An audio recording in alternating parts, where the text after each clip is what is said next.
Hello viewers, আমরা চলে আসলাম শাক তুলতে। আমরা আমি আর আমার গিন্নি দুইজনে মিলে শাক তুলতে আসছি। দেখেন আমার গিন্নি কিভাবে শাক তুলতেছে। হ্যাঁ, শাকগুলো কি সুন্দর শাক। শাকের নাম কি বলো তো গিন্নি? শাকের নাম হলো হাসি শাক, হেলেঞ্চা শাক, কলমি শাক, আরো অনেক ধরনের শাক আছে। তবে তো নাম আমরা জানি না। তিনটা শাক আমরা চিনি, আমাদের বেশি পরিচিত। সেজন্য এই তিনটা শাকই আমরা তুলতেছি। খাইতেছি এই শাক।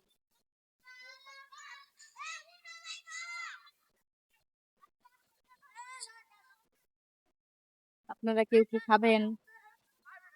দেখুন কি সুন্দর শাক। খাইলে আমার বাসায় চলে আসেন। আর আপনাদের কার এলাকায় কি নামে শাকটা পরিচিত একটু কমেন্টে জানাবেন প্লিজ।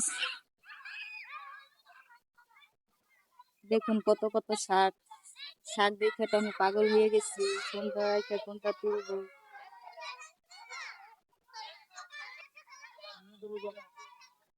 শাক তুলতে আমাদের আরো মোটামুটি সময় লাগবে। দেখেন তো ব্যাগটা ভরে গেছে। ব্যাগটা দেখলে কি বুঝতে পারবেন। এই যে আমরা এক ব্যাগ শাক তুলছি, আরো তুলবো। আমাদের অনেক ভালো লাগে এই শাকটা খেতে। শাকে অনেক উপকার আছে, ভিটামিন আছে। মাঝে মাঝে শাক খাওয়া দরকার। মাছ মাংসের পাশাপাশি শাকটাও খুব দরকারি একটা সবজি। তাই মাঝে মাঝে শাক খাওয়া দরকার, আমরা খাই মাঝে মাঝে। আপনারা কে কে শাক খান?